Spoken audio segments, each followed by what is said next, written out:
Oi, gente, boa noite. Vamos chegando, vamos chegando. Estamos tentando não pagar nada. Toda a campanha aí nacional pelo passe livre no dia do segundo turno. Vamos pressionar, vamos para cima para esse passe livre no segundo turno. Dá tudo certo. Algumas cidades já estão aprovando, com muita luta, com muito movimento popular, porque é só assim que a gente consegue as coisas, né? Mas, enfim, vamos chegando para começar essa aula. Como é que vocês estão nessa semana? Eu, pelo menos, estou assim, nos nervos. Estou ansiosa. Como é que vocês estão? Me contem aí no chat para a gente trocar essa energia e se aconchegar um pouco e seguir com esperança, né? Muita esperança, muita luta, muito trabalho também. Vamos para os, né, ansiedade, nervosa, flor da pele. Acho que estamos aqui compartilhando esses sentimentos, assim. Quem não é teste para cardíaco, Evaniza, esse país. Esse país é puro teste para cardíaco.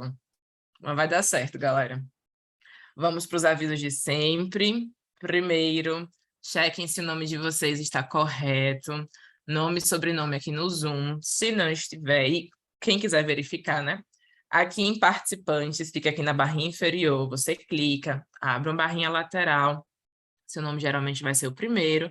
Checa se está com nome e sobrenome, porque a presença do Zoom é computada automaticamente. Não tem lista de presença, como vocês já sabem, mas toda aula dê essa checada para saber se está com o nome de vocês certinho. Às vezes a gente entra com a conta da mãe, do irmão, da filha, enfim.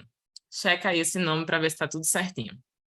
Segundo aviso é que sim, nossas aulas estão sempre sendo gravadas, vocês têm recebido todas as gravações, porque Bárbara é maravilhosa, sempre na semana seguinte, compartilha com vocês. E aí, dados os avisos, vamos para a nossa aula, então. A aula de hoje é Autogestão e Assessoria Técnico-Construtiva, a construção popular do direito à moradia. E aí eu vou apresentar a nossa convidada e nosso convidado de hoje. Evaniza Rodrigues é militante do movimento de moradia, começou sua atuação na Pastoral da Juventude da região Belém, em São Paulo, onde firmou seu compromisso com a luta popular, participa há mais de 30 anos não é 30 dias, né, minha gente, do movimento Sem Terra, Leste 1, na luta pela terra e a construção de moradias por mutirão com autogestão.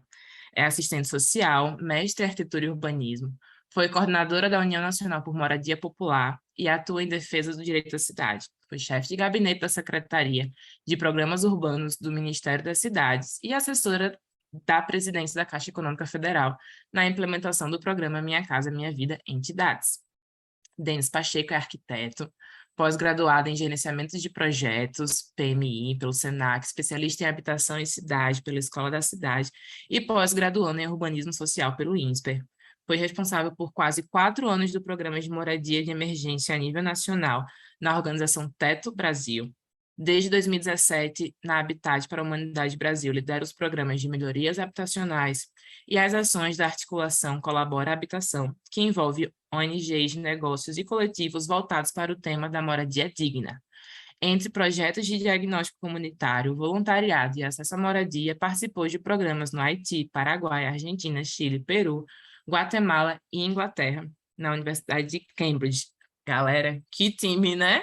Haja fôlego para essa mini review desses dois. E são eles que estão aqui, gente. Muito obrigada, Vanisa e Denis. Que maravilha ter vocês aqui com a gente hoje. Vou passar a palavra para vocês darem um primeiro oi, um primeiro boa noite e irem se chegando aqui com a turma também. Quem quer abrir o microfone primeiro? Tá fechado seu microfone, Vanisa. É isso mesmo? Denis começa? Espera ainda. Ah, ela caiu e não tá como co-host. Só um momento, gente. Ah, Desculpa tá aí a bom, confusão. tá bom. Coloca aí. Denis, se quiser começando, então. Oi, gente, vocês estão me escutando bem? Estamos te ouvindo. Ah, legal. Boa noite a todas e todos. É um prazer receber esse convite. E é um prazerzaço estar aqui mais uma vez com a Evaniza, né? A gente se encontrou na virada da habitação aqui em São Paulo. Então, vai ser uma noite muito bacana, assim, de troca. Estou muito contente e honrado pelo convite. Boa noite, gente. Boa noite, Denis. Boa noite, Sara. Bom estar com vocês, né? De fato, eu acho que, sei lá, quando a gente marcou essa aula, eu nem tinha me ligado, né, que ia ser nessa semana. Então, assim, eu estou meio ofegante, né? Ofegante constante. Mas que bom que a gente está aqui junto, que bom que poder estar fazendo esse encontro com tanta gente boa. Maravilha, maravilha, gente. Patrícia Nogueira comentando que só na apresentação já gostou. Eu tenho certeza que vocês vão gostar desses dois, gente. Vai ser maravilhosa essa aula. E, gente, sem mais delongas, então, vamos começando. Evaniza, você quer começar com sua apresentação, sua exposição? Pode ser sim? E aí, Evaniza terminando, a gente segue para Denis, e aí temos o nosso tempinho de debate. E hoje, no final da aula, fiquem, por favor, porque eu vou falar um pouco sobre o desafio 2. A gente já teve o desafio 1, nosso exercício, teremos o desafio 2, mas depois das apresentações maravilhosas, depois do debate, que também vai ser muito rico, tenho certeza. Evaniza, a turma é Eu, sua. eu vou só pedir para quando der 30 minutos, você me dá um toque, porque a gente gosta de falar mesmo, sabe? A gente assim, Tá fala bom, mesmo. Então, aviso sim. obrigada. Deixa eu voltar aqui do comecinho. Bom, eu preparei aqui uma apresentação, gente, para apoiar um pouco a minha fala, né? Para ajudar um pouco na nossa conversa de hoje, mas vocês também fiquem à vontade, né? A gente traz aqui algumas coisas que a gente vai acumulando de discussões que estão em curso, né? E com certeza, se essa aula fosse semana que vem, ela já tinha uma outra cara também, né? Mas aqui a gente está nesse momento, aqui e agora, né? E esse é o melhor lugar do mundo, e vamos fazer dele um momento de reflexão também, né? O tema que a gente ficou para desenvolver hoje, né?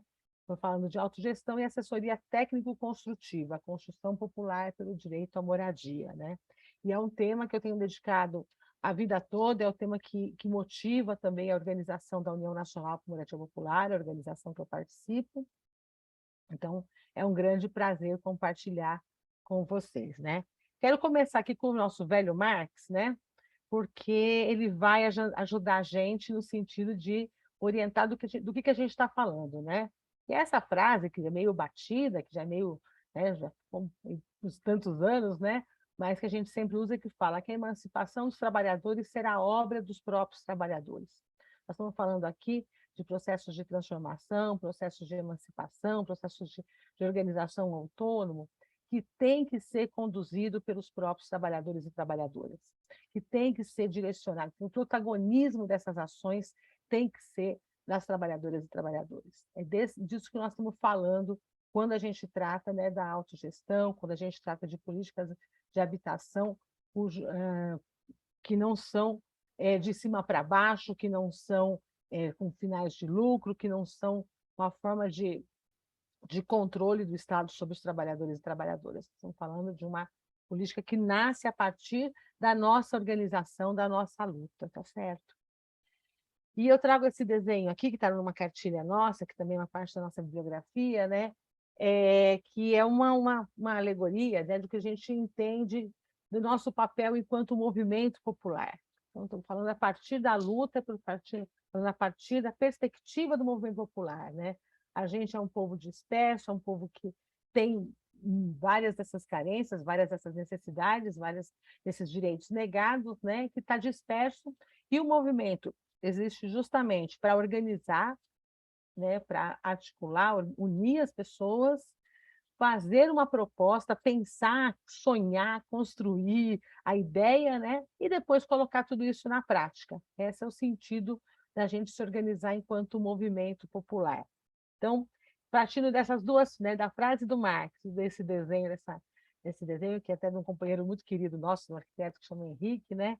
Eu queria partir a minha conversa com vocês sobre isso. Nós vamos falar, como eu falei, sobre a perspectiva do movimento popular, a partir do nosso olhar sobre as transformações necessárias na moradia, mas não só na moradia, na forma de conceber, de entender o mundo, né, de como é que a gente entende que essas transformações precisam ser feitas, né? A gente entende que o movimento popular, né, o movimento social, ele tem um papel estratégico, né, na transformação da sociedade, né, e na luta por políticas públicas, né? Ele organiza o povo excluído, então a gente apesar da negação dos direitos ser constante, né? É um movimento que vai organizar essa população, fortalece a nossa capacitação e a informação para fazer essa incidência, né? Faz a resistência e o enfrentamento, né, da concentração de renda, do desmonte do Estado, né? Busca dar visibilidade da questão social, porque parece incrível ter que falar sobre isso, mas muitas vezes a gente está com questões que são super importantes e direitos negados que não são visíveis para a sociedade, né? Pressiona o governo em todas as situações, fortalece as redes entre as organizações e o campo popular, e implementa as políticas nos territórios. A gente entende que tudo isso é papel do movimento popular, né? E nós vamos chamar de autogestão, né? Ou de produção social do habitat, né? Ações que transformam os territórios onde as pessoas vivem, né? Mas retiram do habitat e habitação do conceito que reduz a meros objetos de mercadoria, para tentar recuperar sua função social, cultural e humana.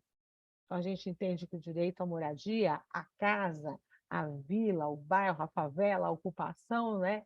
Ela tem que estar fora, ela é produzida fora dos conceitos de mercado e tem que permanecer, ela não pode ser reduzida à mercadoria, né? E essas ações potencializam o desenvolvimento, a organização social, o ordenamento territorial, o uso do solo, a preservação ambiental e um fortalecimento de uma economia social e solidária. Nós estamos falando aqui de um projeto de sociedade. A produção social do habitat é parte dessa perspectiva transformadora, né? Que articula toda a América Latina experiências. Estava ouvindo uma música que eu gosto muito, né? Que a gente estava ouvindo antes aqui no início do curso, né?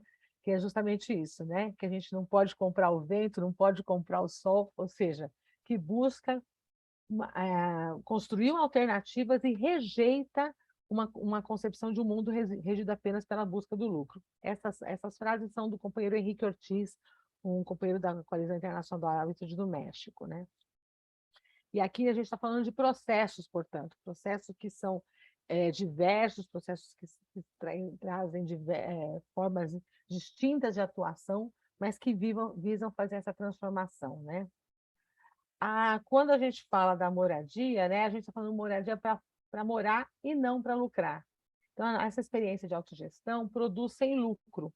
Tudo que é investido pela sociedade é revertido na qualidade de moradia, de vida, de quem mora e também de quem está em volta, né?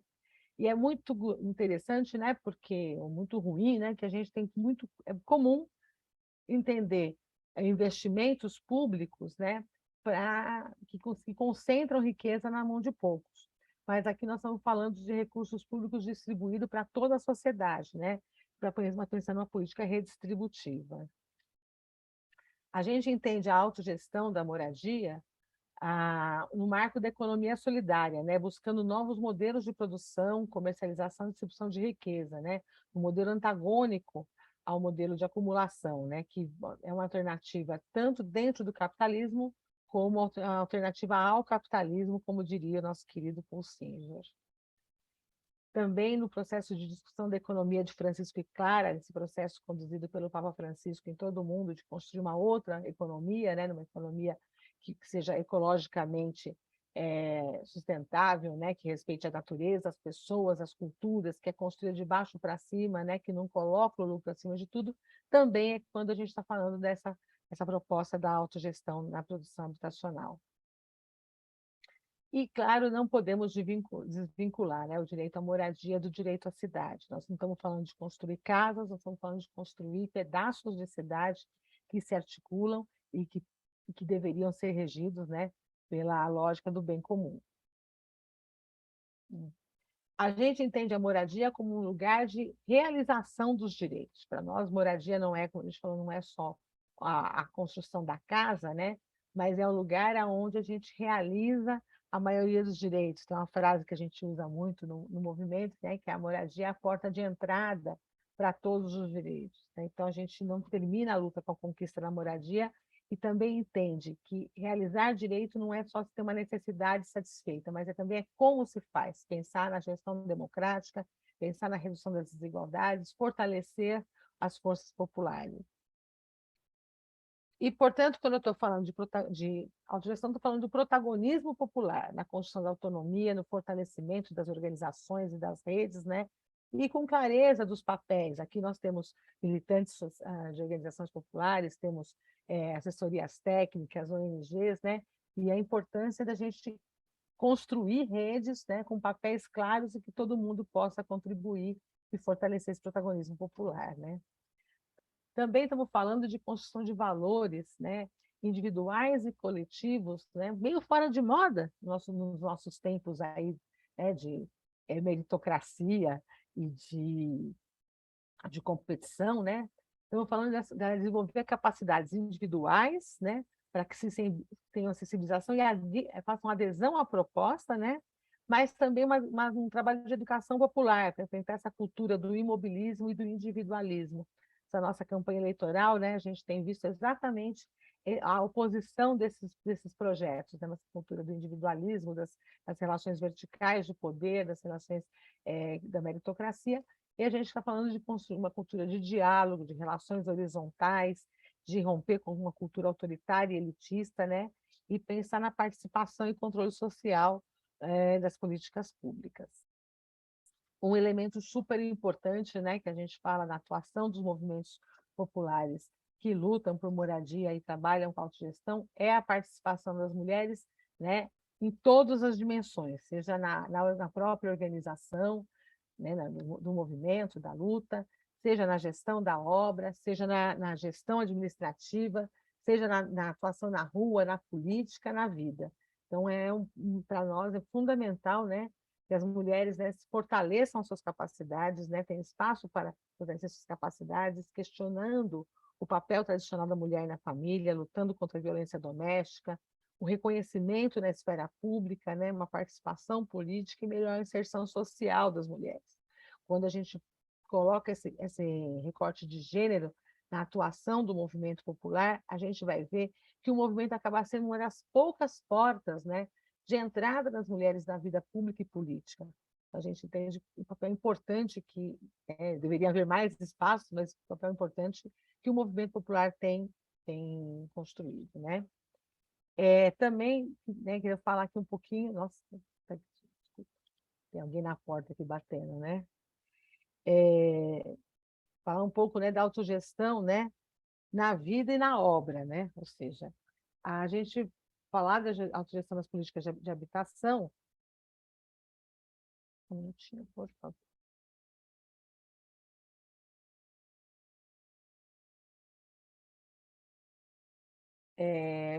Falar que a proposta da política de habitação com autogestão faz parte de uma estratégia de enfrentamento ao déficit habitacional que existe no país, né? Buscando combinar recursos públicos, combinar recursos de diversas esferas de poder, o poder municipal, estadual, nacional, né? Que deve ser uma política garantida pelos governos, né? Não simplesmente projetos pilotos, projetos experimentais, projetos para virar artigo de revista especializada, mas nunca mais ser replicado. A gente entende que existe uma potencialidade na sociedade brasileira, né, com capacidade de articulação e organização para fazer uma estratégia de fato que tenha escala e que não só produza uma quantidade necessária de moradias, né, mas produza tecido social. Então, por isso que não pode ser simplesmente projetos pontuais, né? A gente tem que ser uma política permanente, né? Que as decisões acontecem para fazer isso, né? Então, agora eu vou falar um pouco mais da parte mais prática, né? Qual que é a diferença de uma produção tradicional de moradia, das políticas públicas que a gente está, né, acostumado, né? Chame como quiser chamar, né? Teve a época do BNH, teve a época das Coabs, teve a época recente do Minha Casa Minha Vida, né? Qual a diferença dessas formas de produção com a produção por autogestão, né?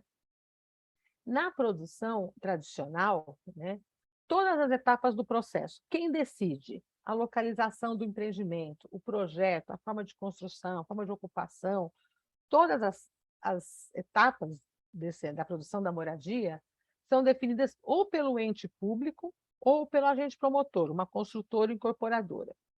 primeiro vem a casa, depois vem o morador. E o morador pouco incide no que vai ser a sua moradia, a sua comunidade, o seu bairro, né? Quando eu estou falando de produção com autogestão, eu estou falando um processo que começa ao contrário.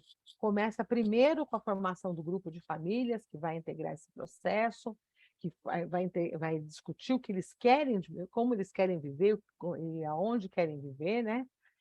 E a partir disso se constrói a proposta. A proposta, o projeto, o terreno, a forma de construção vai vir depois da formação do grupo, né? E esse modo de agir faz toda a diferença, porque como diz um companheiro nosso aqui, assessoria técnica, o arquiteto Ricardo, né? Quando alguém pergunta assim, nossa, esse projeto é bom? Ele fala assim, bom para quem? Para quem vai construir, para quem vai financiar, para quem vai morar ou para quem vai lucrar? Que é bom para um pode não necessariamente ser bom para o outro, né? Então, a gente aqui tem foco nas pessoas que vão habitar, as comunidades que vão se formar. E essa é um pouco a diferença central, né, da produção de habitação com autogestão. Eu faço sempre uso essas fotos, né, falando isso, né? Na autogestão, primeiro vem o povo, depois vem a casa. Na produção tradicional, primeiro vem a casa e depois a gente encaixa o povo, e não importa, né? Muitas vezes as características sociais, econômicas, as histórias de vida, as relações existentes, né? Elas têm que se encaixar na produção convencional, se encaixar naquilo que foi produzido. E se não estiver bom, a fila anda, né? Chama o próximo da fila. No processo de autogestão, ao contrário, né? Aquela comunidade se organiza, se fortalece, até para decidir como ela quer viver, né? E a gente, então, aqui vem fazer uma defesa dizendo que sim, a autogestão produz melhores moradias, melhores conjuntos habitacionais, e a gente vai falar depois, além de conjuntos habitacionais, outras formas de intervenção, né? Mas por que a gente faz melhor, né? Na construtora, porque só o empresário diz o que ele quer, e o que ele quer é ter mais lucro, né? Na autogestão, é o povo que discute o projeto, é o povo que participa de todas as etapas de definição, dizendo como vai querer morar, né? Na autogestão, a gente fala de luta por direitos, de uma população ativa que busca construir os seus direitos, né? Quando a gente fala de produção convencional, é um povo passivo, que não tem muito direito de dizer como quer viver, como deseja viver, como é que produz essa moradia. Então, a gente coloca em oposição essas duas formas de trabalhar, né? Então, como eu falei, né, geralmente, quando os processos acontecem, tem apoio e se viabilizam de verdade, né, a gente vai ter, sim, uma produção melhor, né? Aqui, uma das melhorias é o tamanho da unidade. Não é a única melhoria, depois eu vou mostrar algumas outras, né? Mas aqui dá para a gente fazer um esquema, né? Uma ideia esquematizada, né? Por que uma moradia feita em autogestão é maior que uma feita por construtora, né? Tamanho convencional, né? Minha Casa Minha Vida é exatamente isso. O mesmo valor dava para as construtoras, o mesmo valor dava para os movimentos sociais, né? Uma construtora tem um tamanho padrão, e aí o trabalho em mutirão e a gestão coletiva aportam qualidade. Um projeto bom, feito para aquela comunidade, para aquele terreno, para aquele lugar, né, também aporta em qualidade. E o fato de não objetivar lucro também aporta em qualidade. Então, por isso que a gente tem unidades até 50% maiores do que as padrões feitas pela política habitacional convencional, né? Quando a gente está falando de autogestão, portanto, a gente está falando de um tripé, de uma forma de produzir que envolve pelo menos três entes, né? Simplificando três atores, né? O principal é o movimento popular, é a comunidade popular, né? A comunidade organizada que busca a conquistar a sua moradia, né? Que pressiona e que conquista as suas reivindicações junto ao Estado, né? O Estado que estabelece políticas e coloca os investimentos, né? E terceiro ator dessa parceria, né, são as assessorias técnicas, né? Na área social, na área de arquitetura e engenharia, na área jurídica, em várias outras questões. Então, a gente entende que para fazer autogestão, a gente precisa de ter esses três componentes estabelecidos, né, pactuados para construir uma proposta que fique em pé. Senão a gente sempre vai ficar capenga, né? O movimento sem assessoria técnica pode até ter recursos do Estado, mas terá dificuldades de produzir e de atender a todas as exigências que os recursos impõem, né? Um movimento que conta com uma assessoria técnica, mas não consegue pressionar e obter do poder público investimentos, financiamentos, programas, né? Pode até conseguir produzir alguma coisa, e tem bastante experiências que já fizeram, mas sempre será algo, né, pequeno e sem muitas condições, né? Então, a gente fala que o tripé é fundamental para a gente ter uma política permanente com participação popular, né? Então, eu queria falar um pouco desses ganhos do processo de autogestão, né? Primeiro é isso, projetos e obras de melhor qualidade. E melhor qualidade para quem vai morar. Mais apropriação das famílias, da moradia conquistada. As famílias vão se apropriar desse processo, elas não vão chegar lá quando a casa está pronta, né? Elas vão formar uma nova comunidade, mais do que conquistar uma moradia, né? E um fortalecimento político e social desse grupo que se organiza. A gente também entende que a autogestão puxa para cima a qualidade da moradia popular. Eu fui essa semana fazendo aí campanha eleitoral, a gente estava num dos grupos nossos, né, que construiu há muito tempo já, construiu na década de 90, né? E uma senhora virou para mim e falou assim: "Você lembra, Ivaniza, quando o prefeito olhou para a nossa cara e falou que esses apartamentos era bom demais para ser nosso, né?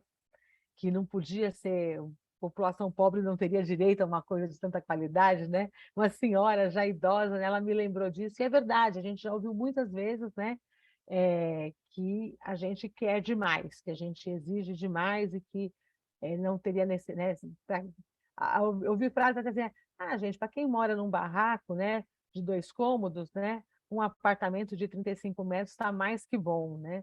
E a gente entende que essa discussão nossa puxa para cima o tema de qualidade do viver, né? Que não trata apenas, né, de se abrigar, né? Então, também é uma das contribuições, né? Então, quando eu estou falando dos componentes para você fazer um processo de autogestão, né, a gente envolve uma complexidade de elementos bastante grande que necessitam da nossa intervenção, né, da nossa articulação, né? Coloquei aqui uma lista, mas que pode ser muito maior, né? Primeiro, a questão do terreno. Eu vi aqui uma companheira nossa, Marinês, advogada que atua há muitos anos no movimento popular, né? A questão da terra, ela é fundamental e uma das principais nós, né, da nossa atuação como movimento popular. Então, a questão da terra, a questão da legislação urbana, como é que a gente incide nessa legislação para que ela seja adequada à população de mais baixa renda, a questão do projeto, da definição do projeto, né, e aqui eu sei que tem vários arquitetos e arquitetas, né, como é que a gente faz um processo participativo para que as pessoas possam entender como é que elas contribuem na definição desse projeto, né? Na inserção urbana, na localização dessa moradia, né? Na construção em si mesmo, nas formas de construção, nas tecnologias, né? Na forma da mão de obra, a gente sabe que a construção civil é uma das áreas com trabalho mais precário no Brasil, com um grande número de acidentes. Como é que a gente faz um canteiro diferente, aonde o trabalhador e a trabalhadora sejam respeitados, sejam valorizados, né? O processo de legalização, há comunidades que estão há mais de 30 anos lutando para a legalização do seu território, né? E enfrentam um monte de barreiras, né? A questão dos equipamentos comunitários, porque essa comunidade também tenha, além de moradia, espaços para se organizar, para trabalhar com suas crianças, jovens, adolescentes, idosos, né? Os equipamentos públicos e serviços necessários na região. Às vezes chega a casa, mas não chega o ônibus, não chega a escola, não chega a creche, né? Como é que também a gente articula esses elementos, né? A questão da geração de renda nos nossos territórios, né? Muitas vezes periféricos, sem oportunidade de trabalho, como é que a gente pode pensar nisso? Ou seja, quando a gente está falando na autogestão, a gente está falando de articulação de um montão de elementos, né? Da vida da gente naquele território, né? E também falando aí um pouco mais sobre a questão das assessorias, né, da assistência técnica, da ATIS, né, a gente sempre tem falado o seguinte: a assessoria não é assessoria a projetos, a desenhar uma casa, fazer uma construção. É assessoria a um processo de construção de política pública, de formação e capacitação das famílias que atuam nesse movimento, né? Incidência nas formulações, na busca da terra, na construção de alternativas para ocupar a terra, como é que a gente ocupa melhor essa terra, né? Construção de estratégia política, financeira, projetos participativos, né? Na obra, efetivamente, a organização do canteiro, apoio à gestão e a presença do pós-ocupação. Eu brinco com os arquitetos que trabalham com a gente, né? Que cada projeto que eles fazem é um filho que põe no mundo, porque pode passar 10 anos, 20 anos, a gente ainda vai se trombar, se consultar, se conversar, né? Para acompanhar o desenvolvimento desse lugar. Não é uma coisa que começa e termina e pronto, cada um vai para o seu lado. São processos que permanecem, né? Então, quando a gente fala no processo de assistência técnica, a gente está falando de processos que são de parceria mais do que técnica. É uma aliança política, que exige uma visão de mundo compatível, que exige que a gente tenha, né, a luta política, né, acontecendo, estando todos nós do mesmo lado, né? Neste momento, lutando contra o retrocesso, contra a criminalização dos movimentos, das práticas coletivas e propondo alternativas, construindo junto alternativas. É uma aliança técnica, é uma aliança política, com diversos parceiros, né, que vão estar em diferentes também trincheiras da luta pelo direito à habitação, direito à cidade, né? Também a gente não está falando só de produzir moradia nova, né? Eu sei que eu falo muito disso, porque é a área que eu atuo, né? Mas a gente está falando das várias formas que a política de habitação precisa atuar, né? Não só na construção de moradia nova para atender o déficit quantitativo, né, das famílias sem teto, das famílias que estão nas ruas, das famílias que estão em áreas de risco, das famílias que têm o déficit excessivo de aluguel, que moram em coabitação, né, muitas vezes sem condições de ter uma moradia para a sua família, né? Estamos falando de produção de unidade nova. Estamos falando da reforma e adequação de edifícios, né, nas áreas centrais das nossas cidades, a maioria deles, né, edifícios que ficam anos e anos parados, que depois a gente, né, depois do processo de luta e ocupação, quando a gente conquista, é preciso adequar esses edifícios. Então, a gente está falando da autogestão também nesses processos, né? Nas melhorias habitacionais em favelas, em loteamentos irregulares, ocupações, a autogestão também, ou seja, recursos e assessoria para que as famílias possam se organizar e melhorar as unidades que construíram com tanto sacrifício, muitas vezes ao longo de décadas, né, que foi construindo a casa, e que ainda carecem de melhorias estruturais, seja a troca de um telhado, seja na ampliação da casa, seja na melhoria da qualidade da ventilação, da iluminação, ou seja, na melhoria habitacional de modo geral, né? Na regularização fundiária, a gente sabe que ainda somos um país com muita irregularidade e com muita precariedade, né? Hoje saiu o relatório da campanha Despejo Zero, atualização do relatório da campanha Despejo Zero, são mais de 800 mil famílias ameaçadas de despejo. Agora, dia 31 de outubro, e já faço pausa aqui para convocar que amanhã é dia de luta pelo Despejo Zero, né? Tem manifestações em várias capitais brasileiras. Então, a regulação fundiária ainda é uma pauta importantíssima, que também pode ser feita, protagonizada pela comunidade organizada, né? Não é necessário que seja somente o Estado que promova de cima para baixo, né? E a melhoria dos territórios que nós vivemos, né? Recursos para infraestrutura, para equipamentos sociais, que poderiam ser feitos, ao invés daquele formato tradicional.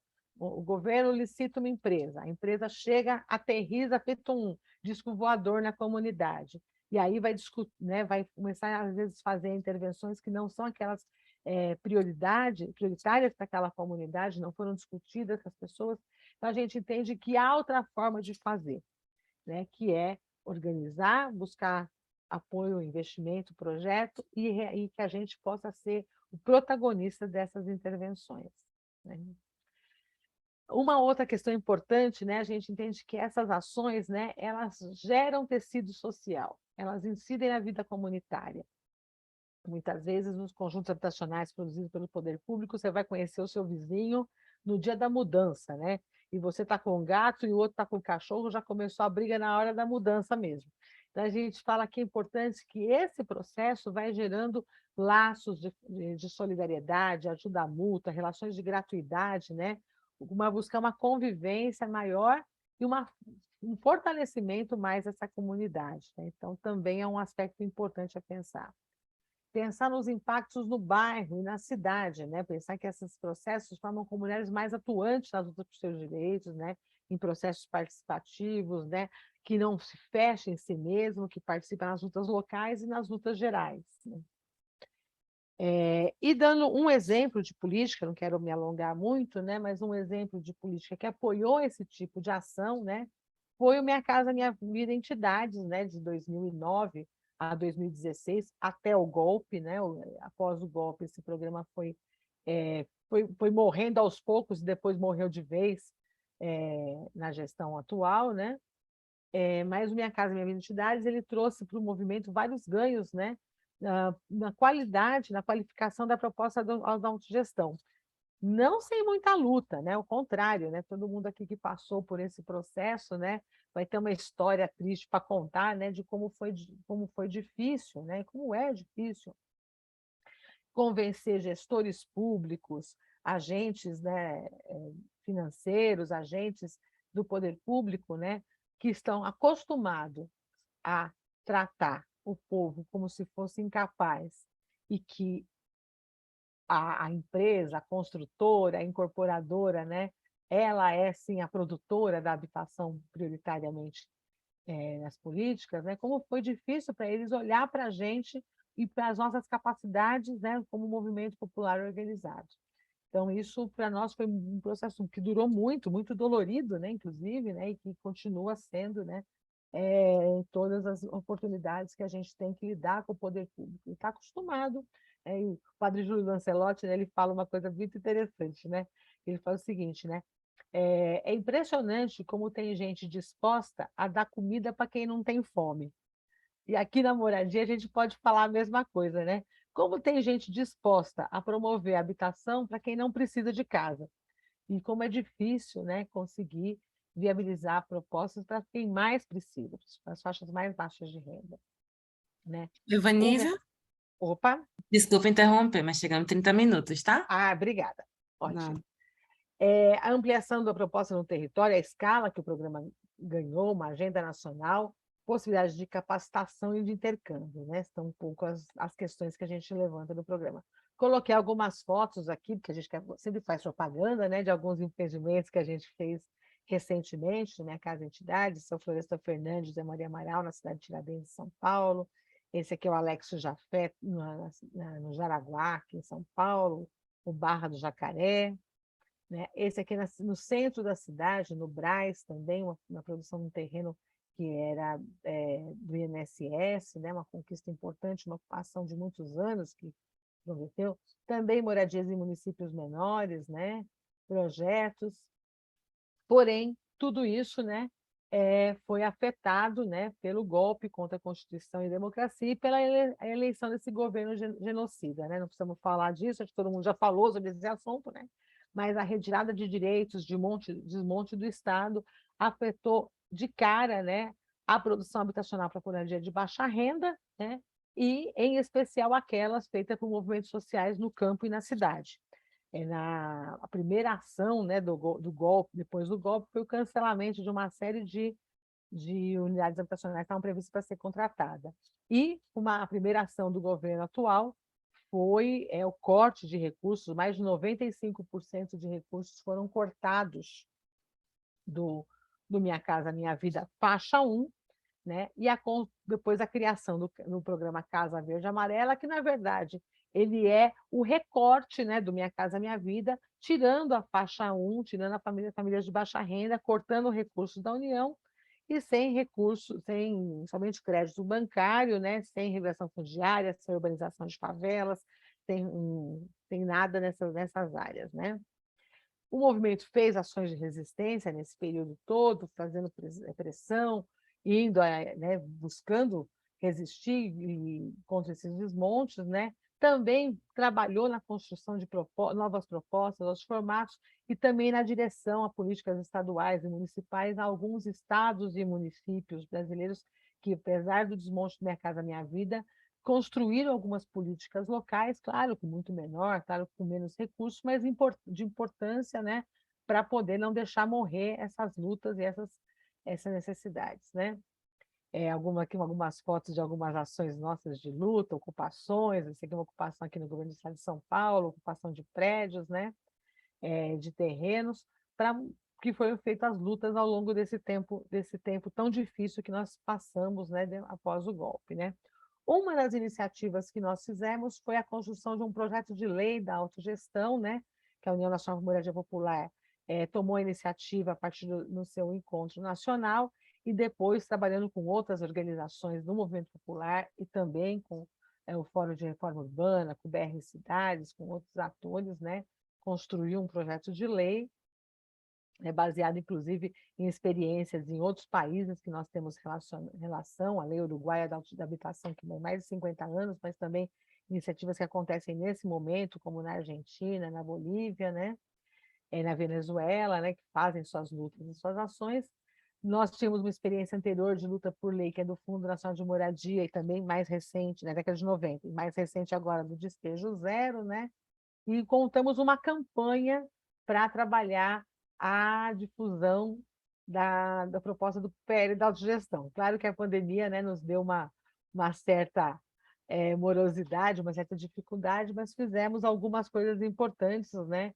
Construímos um site, fizemos uma jornada de lutas no ano passado e entregamos o projeto de lei na Câmara dos Deputados, que foi uma iniciativa de lei da Comissão de Legislação Particular, uma sugestão de lei da União Nacional de Moradia Popular, que foi convertida, né, num projeto de lei com alguns conteúdos, que é o conceito, a definição do que é autogestão, a construção de um programa da Política Nacional de Habitação com autogestão, né, mecanismos de financiamento para a população de baixa renda, e uma novidade para o Brasil, não para outros lugares, mas para o Brasil, uma novidade, que é a proposta de propriedade coletiva, né?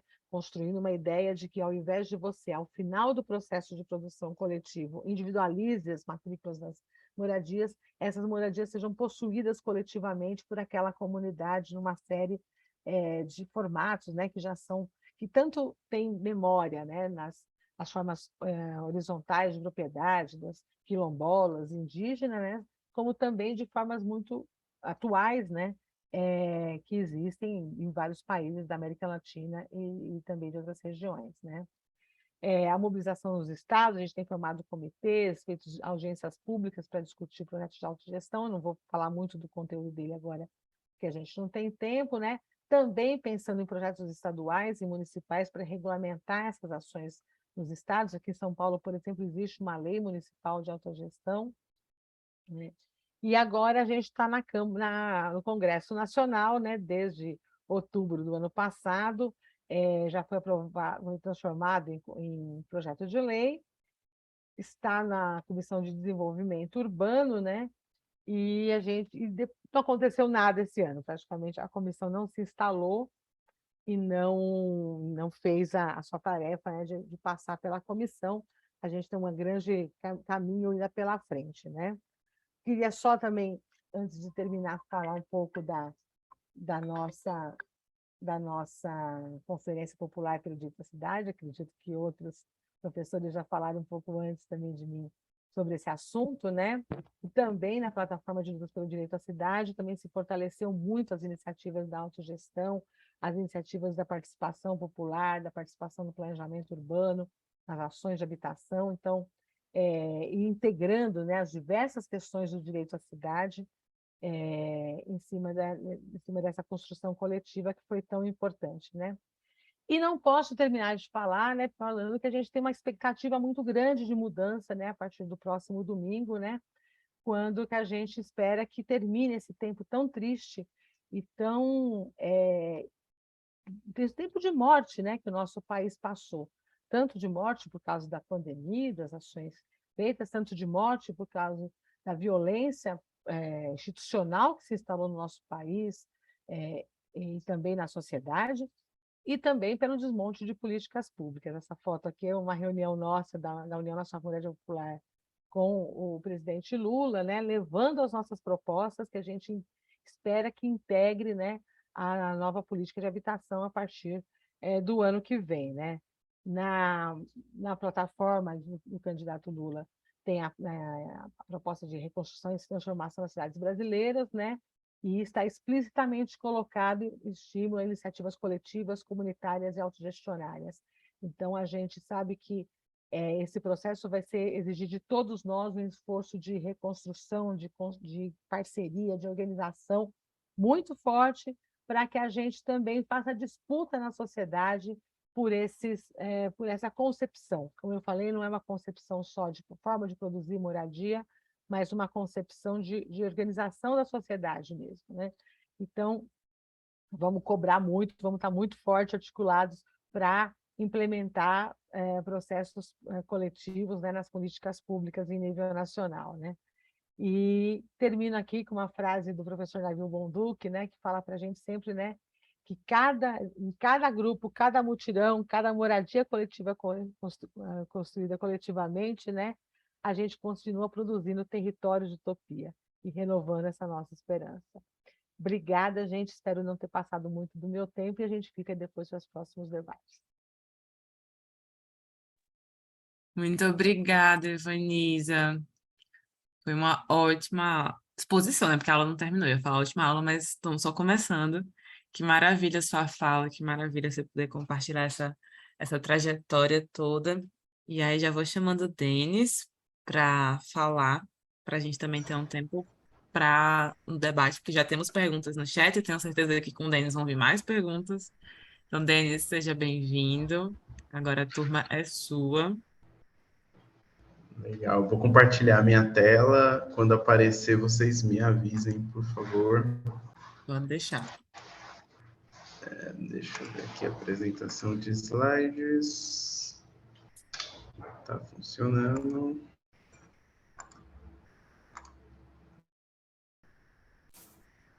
Tá carregando. Você. Estamos vendo agora. Só não está em apresentação.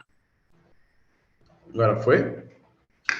Foi, a gente está vendo aquela versão que tem tanto o slide atual como o próximo, sabe? Ué, deixa eu ver como é que eu arrumo aqui. A gente está vendo a Como versão que eu... de apresentador. Olha, tá aí uma tecnologia que eu tenho dificuldade. Vocês estão vendo a de apresentador, né? É, ainda a apresentação atual, o próximo slide, a barrinha, tudo. Onde que eu faço para vocês não verem a de apresentador? Experimenta do começo, Denis. Aqui? Isso. Acho que vocês vão ver. Vocês estão vendo, né? Estamos. Ué. Gente, peraí. Página, arquivo. Bom, deixa eu ver se aqui vai. Não. Senão vocês vão ver a aula toda com spoilers, né? É, exatamente, a gente vai ficar vendo spoilers da sua aula. Deixa eu te perguntar, quando você compartilhou, você colocou o compartilhar a tela, a sua tela que você está vendo, ou compartilhar a apresentação? Ah, boa. Eu vou mudar esse detalhe, peraí. Janela. Vamos ver se agora vai. Mudou alguma coisa ou nada? Tô sim, agora está vendo só sua apresentação, sem spoilers dessa vez. Alô? Tá me ouvindo? Mudou alguma coisa ou vocês conseguem ver tudo ainda? Não, tá agora só a sua apresentação, sem spoiler. Ah, legal. Boa. Então vamos tentar seguir. Vamos que Desculpa, vamos. gente. Nada. Vamos lá. Eu vou pegar um pouco, então, um fio da fala da Evanisa, né? Eu vou focar um pouco mais na minha experiência de melhoria habitacional, né? E essa foto aqui, logo no início, ela mostra um pouco do que eu vou aprofundar, que é a assistência técnica, a política pública para quem já tem casa, quem já tem um vínculo com a comunidade, né? A gente está falando, essa foto, por exemplo, é de Heliópolis, que é uma comunidade que eu tenho trabalhado bastante nos últimos 7 anos, que é uma comunidade consolidada, assim como Paraisópolis, segundo a UNAS, né, que é a principal associação comunitária de Heliópolis, tem mais de 200 mil moradores. Então, o que nós fazemos com esses moradores que já possuem vínculo com a sua comunidade, que querem continuar na sua comunidade, mas a casa ela está numa situação precária, né? A Ivaniza falou do desmantelamento das políticas públicas de habitação, e a gente passa o mesmo, tanto na construção de novas moradias, quanto para melhorar moradias que já existem, né? Eu vou pular isso que eu já fui apresentado. Então, a gente entende, então, eu e a organização que eu trabalho, né, que é a Habitat Brasil, nós entendemos a moradia, né, ela é um direito humano, né, ela está na nossa Constituição e ela é mais do que 4 paredes, né, ela é a questão da segurança, ela é a questão de disponibilidade de serviços e infraestrutura, né, o custo acessível, a habitabilidade, a acessibilidade, a localização e a questão da adequação cultural, né? E só para jogar um dado bastante importante, quando a gente fala de déficit habitacional, que foi o que a Ivaniza trouxe, a gente tem um déficit de quase 6 milhões de domicílios, né? Que a gente tem aí um desafio gigante, né? A gente sofreu um retrocesso tremendo desde da época do governo Temer, né? E isso piorou nos últimos 4 anos.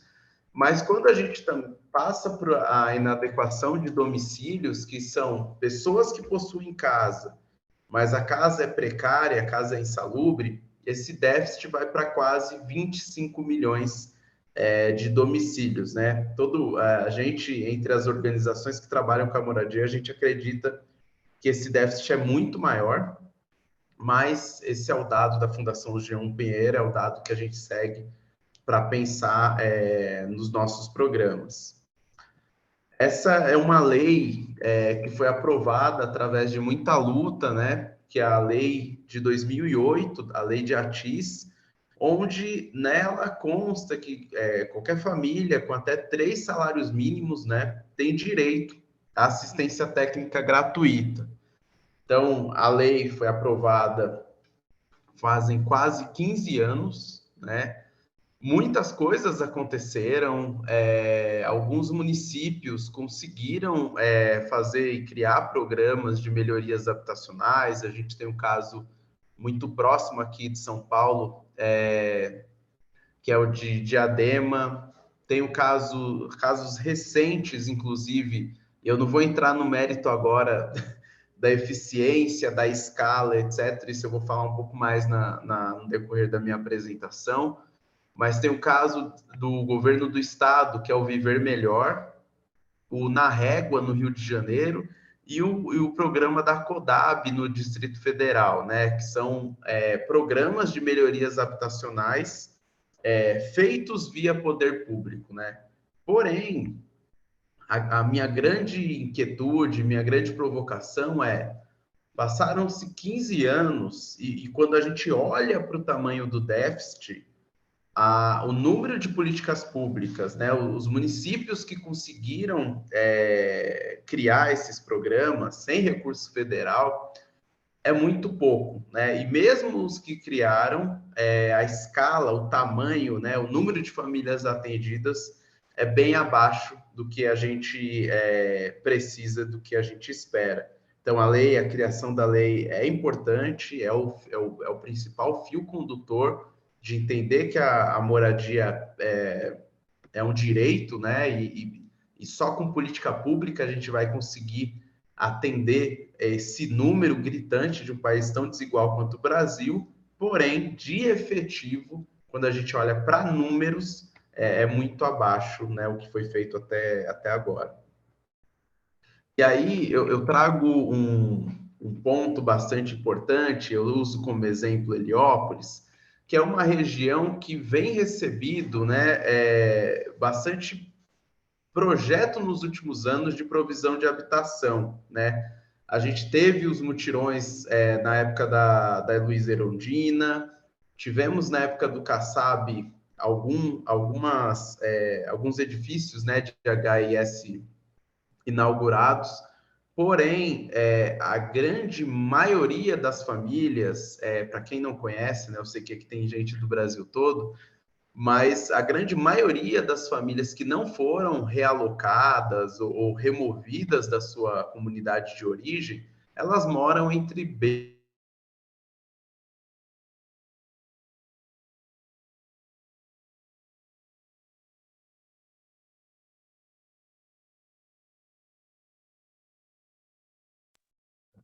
Acho que deu Denis? uma travada, né, gente? metros quadrados. Sim. Alô? Denis, Voltou? voltou agora. Alô? Tá Travei? ouvindo, Denis? Voltou? Voltou. Ah, legal. Vocês conseguiram ouvir essa parte desse slide ou travou muito? Estava falando sobre moradia entre becos. Ah, legal. Então agora vocês estão escutando bem, né? Estamos sim. Beleza, me avisem se travar de novo, eu volto. Então, quando a gente tá falando sobre becos, vielas, 2020 foi um ano, né, por conta da pandemia, que eu, pelo menos, né, militante do direito à moradia, mais ouvi, principalmente no horário nobre, a questão da moradia, né, do fique em casa. E o Jornal Nacional passou como as favelas e, né, as comunidades estavam se virando para conseguir ficar em casa. Então, a gente está falando principalmente da moradia vinculada à saúde. Então, se você não tem uma casa adequada, se você não tem uma divisão adequada, uma ventilação adequada, provavelmente as famílias que estão sobrevivendo dentro dessa moradia não é só falta de privacidade, mas elas também terão algum tipo de problema de saúde, principalmente respiratório, né? Então, qual é a política que atende essas famílias? Qual é a política que atende antes delas acessarem o SUS por problemas de saúde, né? Então, é desse sentido que a gente está falando quando fala de melhoria habitacional. As famílias já autoconstroem as suas casas, né? A gente passa pelas comunidades, as comunidades são um ser vivo de autoconstrução, porém, como que a gente pode assessorar de forma técnica para que essas famílias consigam construir pelo menos melhor, né? E aqui, passando um pouquinho mais, a lei, né, em tese, ela serviria e serve, né, de instrumento para assegurar esse direito para qualquer pessoa acessar, né?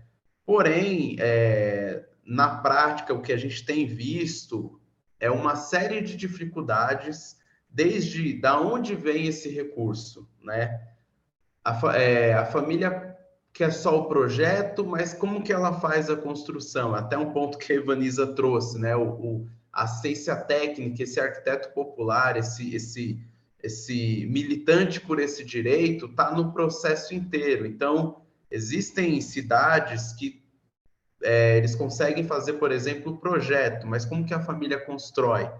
Ela continua autoconstruindo com esse salário tão restrito, como que ela contrata o material e o pedreiro, né?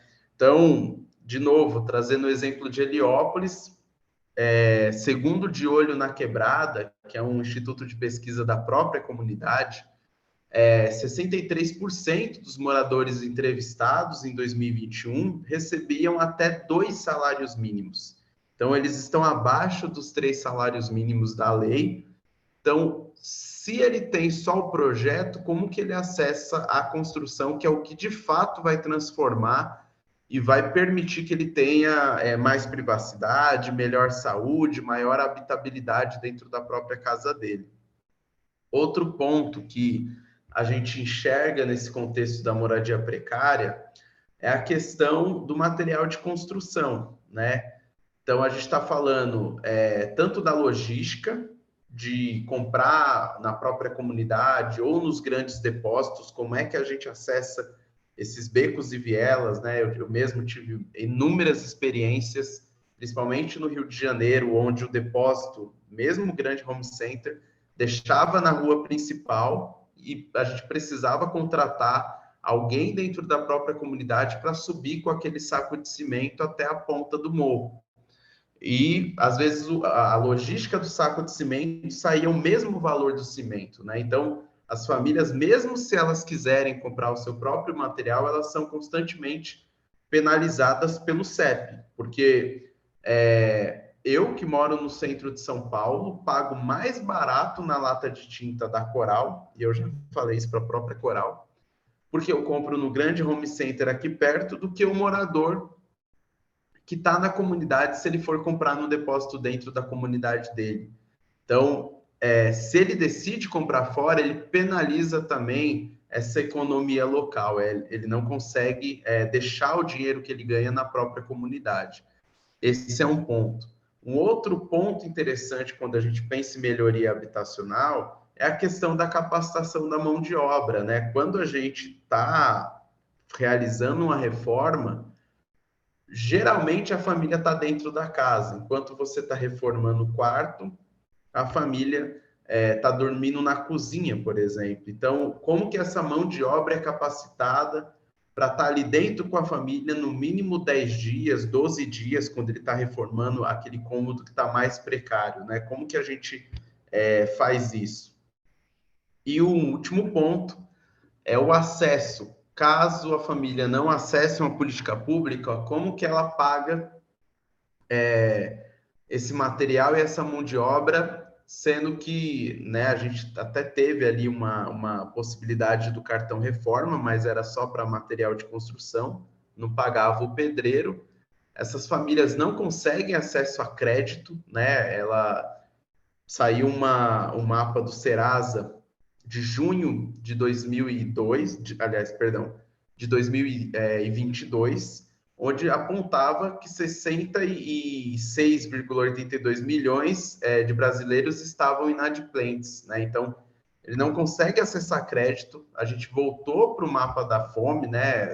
Aquela pesquisa que saiu que 33 milhões de pessoas tinham voltado para o mapa da fome. Então, como que ela faz essa escolha, né? Essa família que tem até 2 salários mínimos, ela está passando por sérias questões dentro da sua própria casa, mas ela está fazendo a escolha entre comprar um material de construção e pagar o pedreiro para reformar aquele cômodo que está trazendo aquela precariedade, mas ao mesmo tempo ele precisa comer, né? Eu fiz um teste hoje, se eu quisesse crédito pelo meu cartão, né? Eu tenho o cartão do Nubank, eu teria que pagar 4,6% ao mês de juros. Eu, que não estou inadimplente, tenho dinheiro nessa conta, eu não estou devendo para essa conta, e mesmo assim é um juros estrondoso de 4,6% ao mês. Então, imagine moradores que não têm essa garantia, têm uma renda bastante restrita e estão inadimplentes. Então, é quase inviável acessar essa mudança, né, via recursos próprios, quando a gente está falando dessa restrição de renda, né? Aqui, trazendo uma reflexão, o principal desafio, né, e a Ivaniza trouxe bastante na fala dela, é encontrar um modelo viável e escalável, né, para realizar melhorias numa comunidade com bastante precariedade, dificuldade de acesso logístico de material e de mão de obra especializada, né? A gente entende, a gente, Habitat, que a partir da hora que a gente está fazendo melhorias habitacionais, a gente está trabalhando um todo. Então, desde a capacitação daqueles pedreiros, da própria comunidade de preferência, a compra de material dentro da própria comunidade e o morador como principal protagonista dessa mudança, né? O morador que sabe o que precisa, o que é necessário para a mudança da própria casa dele. Geralmente são mudanças cirúrgicas, né? O morador que está passando por aquilo Então, ele é a principal pessoa, né? Ele é a principal protagonista dessa mudança. E aí, uma coisa que eu sempre trago, né? O Programa de Melhorias Habitacionais possui como grande potencialidade a possibilidade de mitigar doenças físicas agravadas por conta da moradia precária. E aí eu sempre faço essa pergunta, mas eu só vou conseguir olhar no chat depois que eu terminar aqui, porque eu tô com medo de travar. Quem daqui, né? Eu vi que tem mais ou menos 98 pessoas assistindo essa aula hoje, mas quem daqui tem problema, alguma doença respiratória, né? Eu mesmo tenho rinite. Quem aqui que está assistindo, levanta a mãozinha no chat para depois eu ver. Quem possui alguma doença respiratória ou conhece alguém muito próximo, né, que convive com essa doença respiratória. Eu tive rinite agravada pela moradia que eu cresci, né, na Zona Leste de São Paulo, em São Miguel Paulista. A Ivaniza com certeza conhece essa região. E eu só melhorei quando eu mudei de casa, né? Então, tinha tudo a ver com o quarto que eu morava. A parede era uma parede úmida, que sempre quando chovia, a parede embolorava. Eu ainda não era arquiteto, então meu pai fazia o mesmo ritual de raspar aquela parede, pintar com a nova demão de tinta, e depois de um mês a parede voltava a embolorar de novo. A minha crise ela voltava, né? E eu vivia com o nariz escorrendo. Então teve vezes de faltar na escola. Então a gente está falando de desempenho escolar. Quem vai levar na escola filho pequeno acaba faltando ou entrando mais tarde no serviço, e não é todo mundo que entende. Então pode sim afetar a renda, né, de quem traz essa renda para casa, além de outras doenças físicas, né, como rinite, asma. Também tem a questão mental e da autoestima, né? A gente teve uma moradora que recebeu a melhoria habitacional e ela contou que muitas vezes não recebia visita na casa dela por vergonha do banheiro, né? Que em algum momento a visita ia querer usar o banheiro e ela morria de vergonha do banheiro dela, né? Também teve o caso, né? Essas são histórias que a gente escuta principalmente no pós-ocupação, na avaliação, de uma criança que não fazia trabalho escolar em casa com os amigos porque ele morria de vergonha da casa dele. Então, a gente está falando de sociabilidade, né? De ter orgulho de onde mora, de pertencimento também, quando a casa ela é mais adequada, né? Também estamos falando de casos relacionados ao conforto térmico, né? A colocação de um forro, o aumento de um pé direito, já muda o conforto térmico daquela edificação. Não sei se algum de vocês já entraram numa casa que é extremamente fria, né? Ou naquela casa que é um calor insuportável, né? Ou ela não tem janela, ou o telhado é muito baixo. Então, a gente não está falando aqui, e nada contra também. Eu acho que tudo, se tem uma boa intenção ali por trás, é válido, mas a gente não está falando aqui daquela mudança lá do lar docilar, do Luciano Huck, que muda a casa inteira e a família não participa de nada. A gente está falando de intervenções cirúrgicas, né? É um aumento do pé direito que vai trazer um conforto térmico para aquela casa. É instalação de um azulejo na área da cozinha, né, que a gente faz o alimento, para a parede não ficar gordurosa e essa gordura não juntar sujeira e não atrair insetos, né? Então, são coisas cirúrgicas. É o banheiro que é reformado e é colocado um piso que permite a melhor limpeza daquele banheiro, a melhor higiene daquele banheiro. Ou, como nós fizemos com mais de 700 famílias durante a pandemia, a instalação de uma caixa d'água para comunidades que sofrem com a falta de água por 3, 4 dias seguidos, né? Então, a gente está falando da segurança da água, a possibilidade de ela conseguir armazenar água, tanto para o seu banho, para a limpeza ali da casa dela, né? E aqui eu trago alguns exemplos, né, do que a gente está entendendo como melhoria habitacional, né? Aqui é um caso clássico de quarto, né, onde é um quarto insalubre e foi alterado, né, foi tirada toda essa insalubridade da parede e, obviamente, né, um quarto foi pintado. Aqui é um banheiro, vocês podem ver que não é aquele banheiro de entre muitas aspas, né, de novela, porém é um banheiro digno, né? Eu acho que esse é o princípio quando a gente pensa em programas de melhoria habitacional, né? Um banheiro digno, que a pessoa consiga fazer a sua higiene, suas necessidades e receber a visita e não ter vergonha da própria casa. Aqui é um acabamento, né? A gente acaba vendo muitas casas, né, onde a família ela acaba se mudando para um novo cômodo sem a casa estar acabada. Aqui é um outro caso de um senhor que morava sozinho numa casa totalmente úmida. Eu não sei se vocês conseguem ver pela foto, essa parte superior da parede é totalmente úmida, né? O telhado foi tratado, infelizmente não dá para ver esse telhado tratado na foto, mas essa foi a principal intervenção.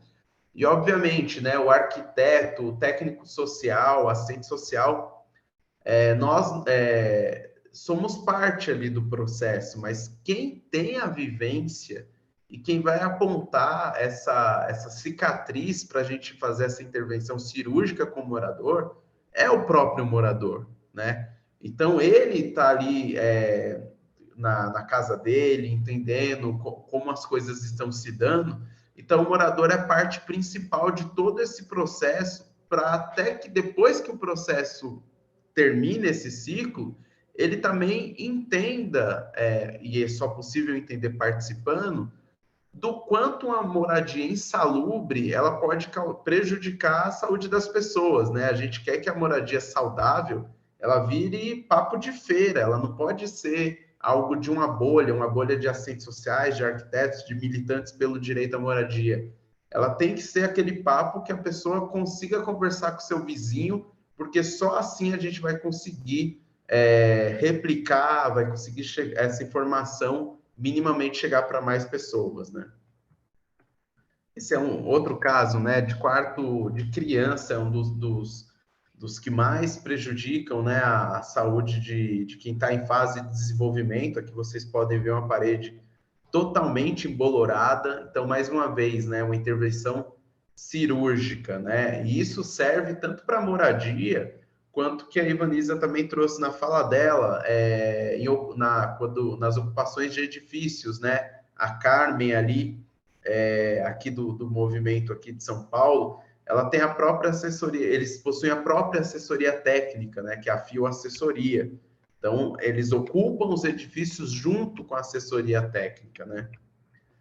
Então, esse é um outro caso de uma família que a adolescente estava grávida e a criança, assim que nascesse, ela seria institucionalizada porque a casa não tinha condições de receber esse bebê. Então, rapidamente, a gente foi acionado pela UNAS, pela Cleide Alves, né, que é a presidenta da associação, da União dos Moradores, e a gente transformou ali com a família, né, essa casa para que ela fosse salubre e essa criança não fosse institucionalizada e ela ficasse com a mãe, né? Felizmente deu tudo certo. E esse também é um outro caso, né? Aqui tinha uma situação de acumular algumas coisas e na foto vocês, não, se eu não aviso, às vezes não dá para perceber tanto, mas aqui a grande mudança foi o aumento do pé direito dessa casa, né? Além de refazer o piso, refazer a questão da parede, mas a grande mudança era uma casa bastante escura. A gente aumentou o pé direito, nós abrimos essa janela e essa iluminação do próprio telhado, já que a casa ela era toda murada por outras casas, era muito difícil abrir iluminação lateral, né? E aqui, para acabar as fotos, né? Aqui é um caso clássico também de limpeza da área da cozinha, né? Principalmente para quem cozinha em casa, usa a própria cozinha para cozinhar para fora.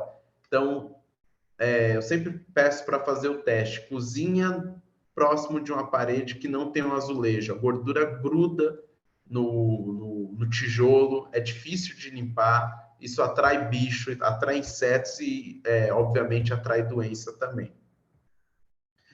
E quais são, né? Deixa eu só tomar uma água, porque eu vou para dados e evidências agora. A Habitat Brasil, né, que é a organização que eu trabalho, nós publicamos no final do ano passado uma pesquisa, né, de percepção de impacto. Nós atendemos durante a pandemia, né, 2021, naquele agudo da pandemia, 700 famílias no Brasil todo, com melhorias principalmente priorizando água e saneamento, né? Ou seja, construção de banheiro, inclusão de caixas d'água, reforma de banheiros precários. E nós fizemos uma entrevista com um recorte de mais ou menos 180 famílias, onde a gente fazia algumas perguntas após 3 meses que elas estavam nessa casa, depois que ela foi reformada, né? Então, 89% acreditam que a reforma melhorou os sintomas das doenças respiratórias. Esse é o tipo de sintoma mais fácil de identificar, né? O sintoma respiratório, depois de 3 meses, as crises de asma, de rinite, de bronquite diminuíram e é possível a família monitorar isso. 98% apontam mudança positiva na autoestima, então aquela questão que eu falei de sociabilidade, de receber pessoas em casa, de querer estar em sua casa, né? E 100% apontam a diminuição na conta da energia elétrica. Então, a gente também fez algumas reformas de dimensionamento elétrico dessas casas. Então, como são casas autoconstruídas, a maioria, as famílias foram construindo nos últimos 30, 40 anos, de pouquinho em pouquinho, sem aquele acompanhamento técnico, muitas vezes, tanto a parte hidráulica quanto a parte elétrica é mal distribuída, e isso acarreta, tinham contas de luzes que chegavam R$ 450 por mês e foram para 220, né? Então, a gente está falando de uma diminuição de quase 50%, e é uma questão de renda familiar também, né? E como foi no período agudo da pandemia, 88% acreditam que a melhoria contribuiu para a prevenção do coronavírus, né? A partir da hora que eles estavam numa casa mais adequada, principalmente com a segurança da água, eles acreditam que isso contribuiu para prevenir o vírus. 88%, opa, repeti um dado, perdão, 96% declaram que a intervenção melhoraram a privacidade na sua casa.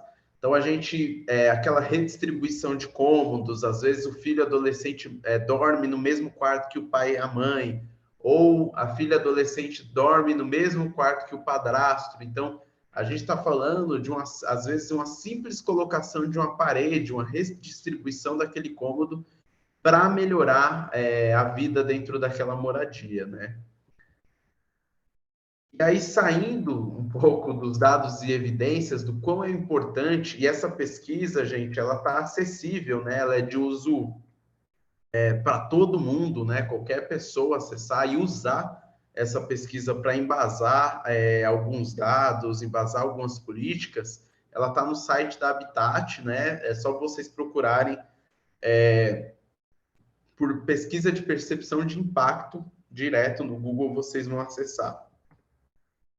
E aí, eu trago 3 exemplos de políticas públicas, né, voltadas especificamente para a melhoria habitacional. Tem o programa do governo do estado, que é o Viver Melhor. O último dado que eu tive eram principalmente do ticket médio que eles usavam para a família ter essa melhoria, era de R$20 mil. Se alguém tem esse dado atualizado, por favor, pode me corrigir, mas o último dado era de R$20 mil por habitação. É feito todo o processo pela equipe da Coab, então não é a contratação a princípio, né, via de regra, não é contratação dos moradores da própria comunidade para fazer essas reformas. O material também não é comprado na própria comunidade. E eles começaram, a princípio, em 2021, em agosto de 2021, com um piloto em São Bernardo do Campo, de 400 famílias para reforma, aliás, 300 famílias em São Bernardo e 400 em Santo André, e também no final do ano passado anunciaram o atendimento de 1.000 famílias em Heliópolis, porém, infelizmente, são famílias apenas no entorno do novo parque que está sendo construído em Heliópolis, né? Então, quando a gente fala de uma comunidade com mais de 13.000 residências, 1.000 famílias e apenas no entorno do parque, ainda, né, na data de hoje, parece bastante pouco para tudo que a comunidade precisa. Mas é uma política que está acontecendo agora, né? Eu trouxe políticas dos últimos 2 anos para focar um pouco na linha de tempo da minha fala.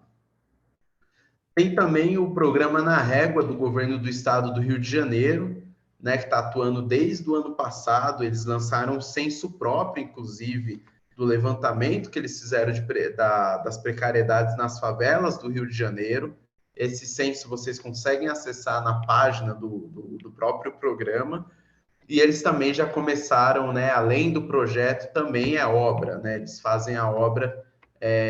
Eu não tenho um dado muito atualizado, né? O último dado que eu consegui eram de 120 famílias atendidas com obra, né? Bem abaixo do número de projetos que eles tinham feito, mas também é um programa que começou ano passado e ele está em andamento nesse exato momento. Eles têm uma página no Instagram que eles usam bastante, assim, mostrando o dia a dia do atendimento. Eu acho que tanto o Viver Melhor quanto Na Régua, talvez a partir do próximo ano a gente consiga avaliar melhor a efetividade, os seus erros e seus acertos. E tem um bastante conhecido, assim, que está há bastante tempo, desde do Gilson Paranhos, agora Cassandra Marinho, mais recentemente, né? O projeto Na Medida, da CODAB, lá do Distrito Federal. O último dado que eu tinha era o R$25 mil por moradia, né? E é feito também 100% via política pública. Indo para outras formas de tornar isso acessível para essas famílias, o CAL, né, vem nos últimos anos destinando 2% do seu orçamento para diversos editais, e um que ficou bastante forte desde 2020 é o Nenhuma Casa Sem Banheiro, que começou pelo CAL Rio Grande do Sul, priorizou, né, a questão da água e saneamento nas suas melhorias.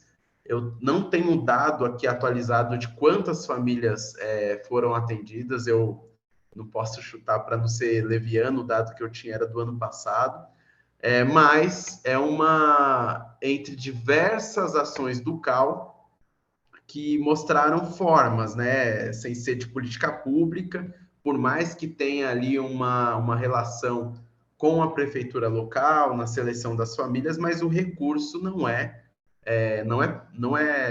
dos municípios, né, nem do governo de estado, o recurso é do orçamento do CAL.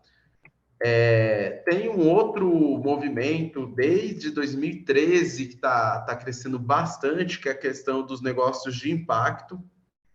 Muitos deles, né, a grande maioria, trabalham com reformas subsidiadas, geralmente do setor privado, que tem o seu teto também de escala, né? E a gente costuma dizer que são experiências que podem e estão sendo usadas, inclusive para os municípios pensarem em seus programas, né? A forma de fazer, a forma de atendimento, porém, via setor privado, possui o seu teto de atendimento, quando a gente fala de subsídio 100%, né, de doação para essas famílias. E a outra forma que esses negócios vêm encontrando e tentando destrinchar é formas de crédito, né, de acesso a crédito, entendendo o tamanho do desafio que a gente tem no Brasil, entendendo que famílias também de 3 a 5 salários mínimos também possam querer e querem, né? A gente vê isso bastante nas comunidades que a gente atende, também querem fazer melhorias habitacionais em suas casas, por uma questão de permanência, de querer estar nessas comunidades. E mesmo se a gente tivesse uma política pública eficaz e eficiente para todo mundo hoje, provavelmente essas famílias não estariam dentro ali daqueles até 3 salários mínimos. Então, quais formas de crédito também que não penalizem essas famílias que querem acessar, mas elas não estariam dentro desse critério da política pública, como foi pensada na Lei de Assistência Técnica em 2008. Outros pontos relevantes que eu trago como reflexão para o grupo, né? Além da moradia em si, além do morador, como podemos capacitar esses profissionais para atuarem com essas melhorias habitacionais, né? A gente está falando de 24 milhões no déficit. Então, cada caso é um caso, né? Ao contrário de um condomínio que a gente pode estabelecer algumas diretrizes, a casa da Maria, da Jussara, da Joana é muito diferente, né? Ela não possui um projeto, você começa a quebrar um banheiro, você encontra diversas surpresas. Então, como é que a gente prepara esses profissionais dentro da academia para entender essas grandes diferenças dos territórios e mesmo dentro dos territórios, essa grande diferença de cada casa? Não existe um padrão, não existe um Lego, não existe algo que possa ser replicado. E também pensar na remuneração adequada desses profissionais, seja dos pedreiros, seja dos arquitetos, das assistentes sociais. A gente vê vários colegas hoje, né, para atuar nesse segmento, dependendo constantemente de editais, sem saber muito bem, né, como é que vai conseguir se remunerar no restante do ano, seja com outro projeto, e acaba se dividindo em diversas funções para conseguir pagar as contas, né? Então, como é que a gente pensa também numa remuneração adequada para essas pessoas que estão na linha de frente dessa transformação também?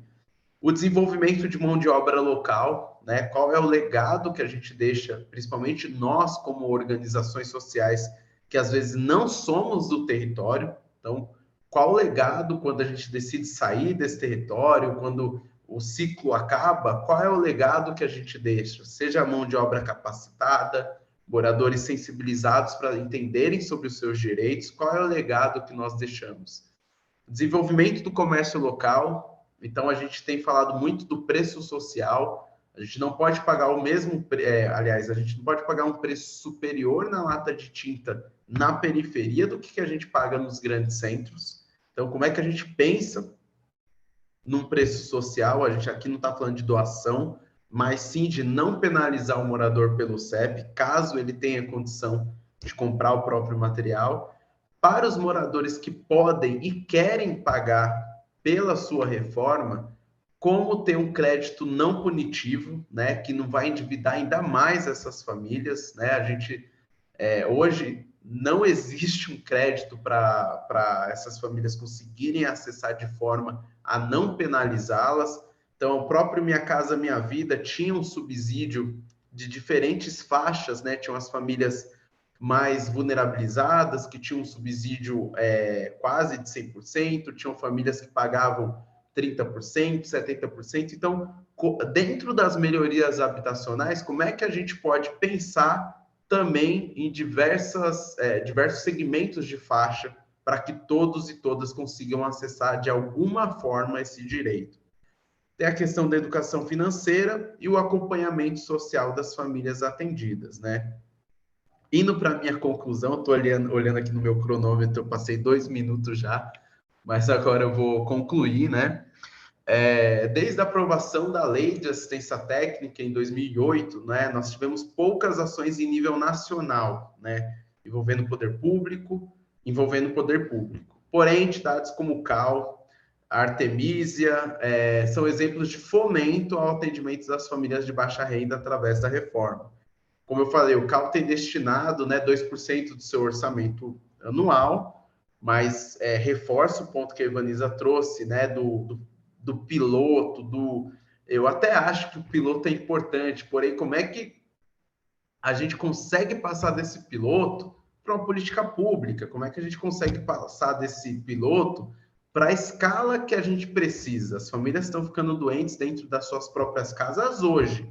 Então, como é que a gente consegue escalar via política pública? A Habitat, como ONG, só nos últimos 2 anos fez 700 melhorias habitacionais para 700 famílias com recurso privado.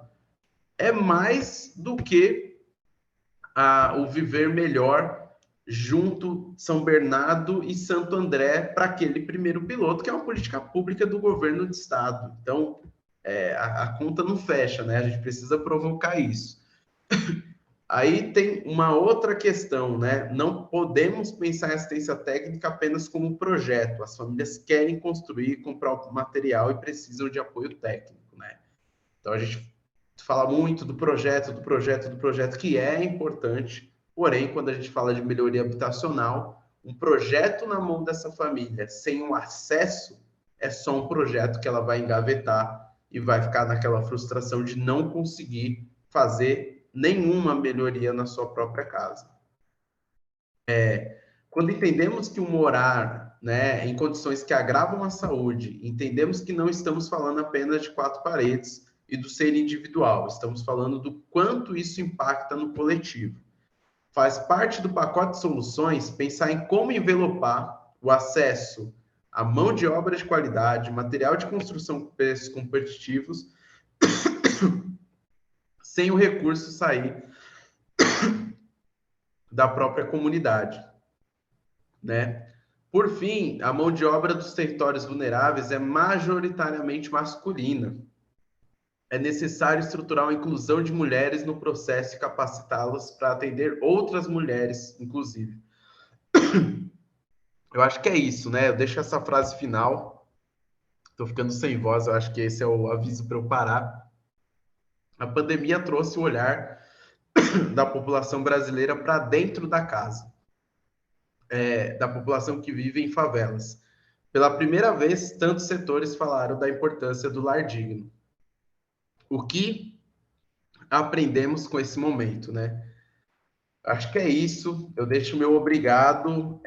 Eu acabei esquecendo algo importante na apresentação, né? Esse ano, a Habitat liderou com diversas organizações a primeira virada da habitação em 13 cidades ao mesmo tempo. Nós chamamos, acho que pela primeira vez, movimentos de moradia, academia, terceiro setor, coletivos, negócios de impacto, empresa, poder público, todos os setores para tratar a questão da moradia digna de forma concreta, né? Com vários casos do que é possível fazer, como é que a gente pode avançar, olhando todos os setores, ou escutando para a gente pensar em escala, em política pública, né? Juntar o que cada um tem de melhor, o que cada um produziu, para a gente pensar numa transformação que o nosso país precisa. O ano que vem já está confirmada a segunda virada da habitação.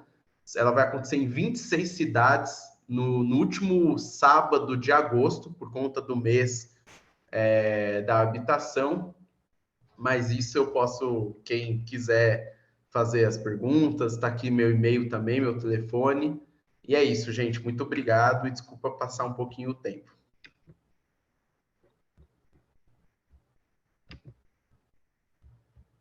Nada, Dene, descontando as travadinhas, eu acho que você ficou bem dentro do tempo. Boa. E a Evanise, eu falei no começo que ela participou, foi uma mesa muito linda, assim, né? A gente fez ao mesmo tempo no IAB e na Escola da Cidade. E é isso, né? Nem sempre é fácil ali escutar todos os lados, assim, mas todo mundo que estava disposto a construir em conjunto, a gente quis escutar e a gente já faz esse convite aí para todos os movimentos, todo mundo que está batalhando para a moradia, para a gente se juntar o ano que vem. E é o que a Ivanisa trouxe, né? O ano que vem estaremos cobrando, estaremos lutando, né? O ano que vem a gente espera melhoras. O que vai nos tirar desse fundo do poço que a gente foi enfiado, né? Eu ia falar que a gente se enfiou, mas eu não me enfiei. A gente foi enfiado nesse fundo do poço, né? Obrigado, gente. Obrigada a você, Denis. Muito boas apresentações de vocês dois, tanto que temos várias perguntas, e aí eu vou compartilhando com vocês aqui. Enquanto o Denis recupera um pouco da voz, eu vou começar pelas direcionadas para a Evanisa. Evanisa, a Tatiana trouxe uma questão sobre o projeto Favela Marte. É um projeto que será apoiado por uma emissora de TV, com o objetivo de ser um projeto piloto. Então, ela pergunta como que você analisa essa parceria, né? Esse tipo de parceria. E aí eu também trago as perguntas de Marina de Souza, enquanto você falava um pouco sobre os comitês, ela pergunta sobre como participar desses comitês e levar aos municípios esses projetos com a ideia da propriedade coletiva. Poderia ser por planos ou programas de regularização. Essas comunidades podem formar fundos para autofinanciar essas propriedades, que inclusive é uma pergunta que Silvia Chile, ela reitera, né? Tanto em relação a como participar, né, de comitês, mas também das assessorias técnicas do movimento, e como fazer para estruturar esses fundos próprios para financiar os empreendimentos de alta gestão para a comunidade, sem o mercado. Essas perguntas para a gente começar. Bom, vamos lá. Só para perguntar fácil, simples, tá ótimo. Tranquilo, tô só suave, que essa turma só trabalha com Bom, perguntas suaves. não, eu não conheço, né, o projeto Favela Marte, não sei como é que ele foi construído, tanto, então não posso opinar sobre o projeto, né? Quando eu falo questão dos projetos pilotos, gente, é que assim, né, a gente já construiu o avião inteiro, né?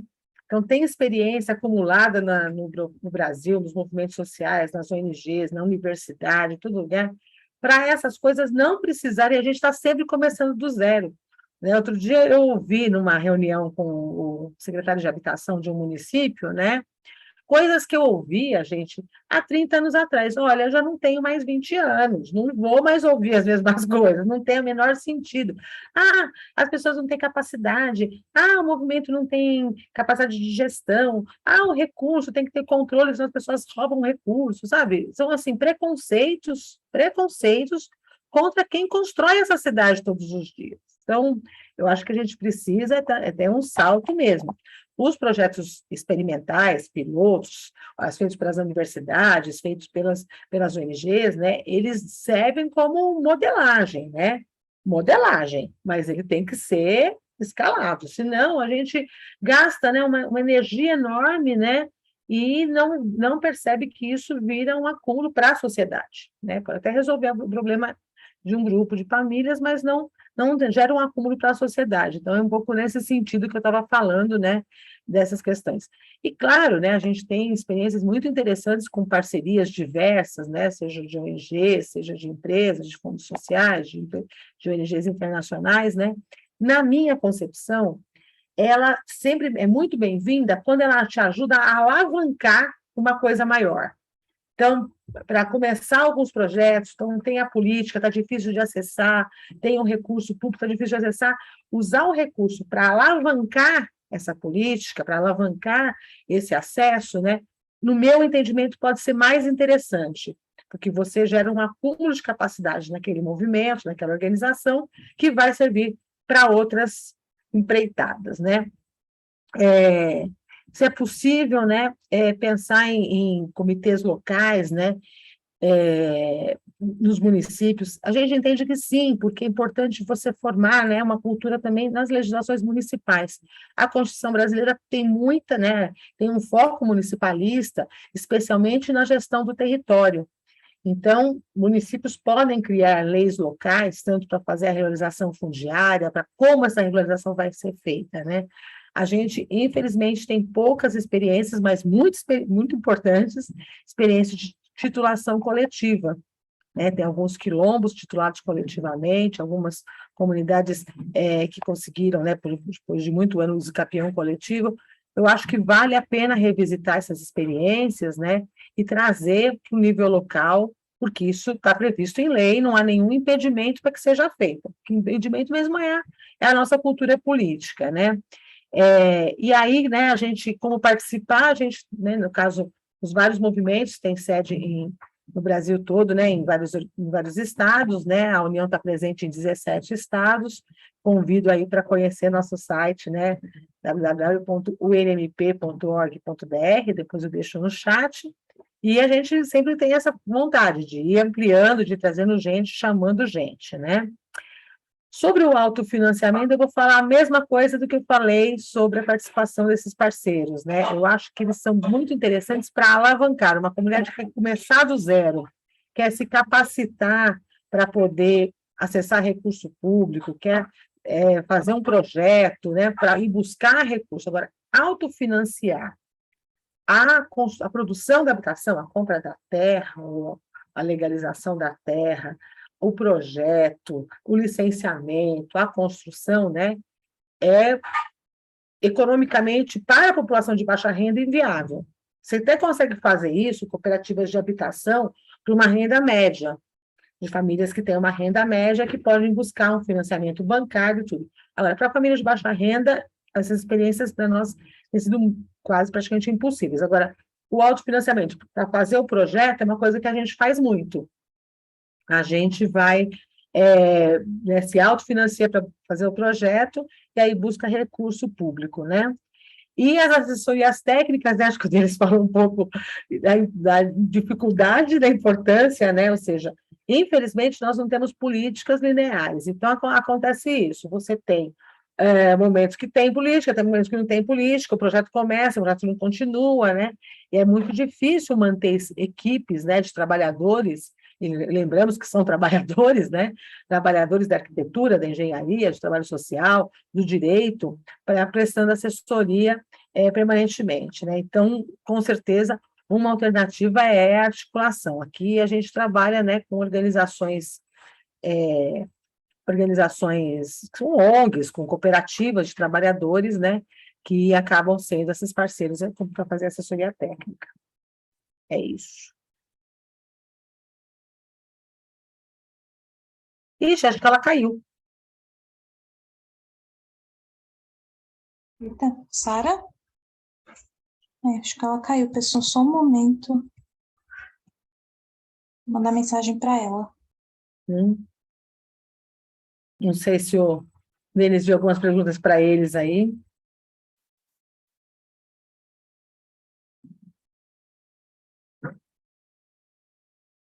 Microfone fechado, Denis. Ah, legal. Eu vou olhar aqui no chat.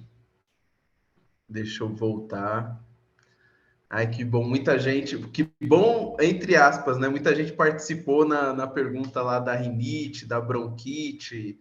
Nós mesmos, né, que estamos falando da moradia digna, a gente passa ou conhece alguém que passa por isso, né?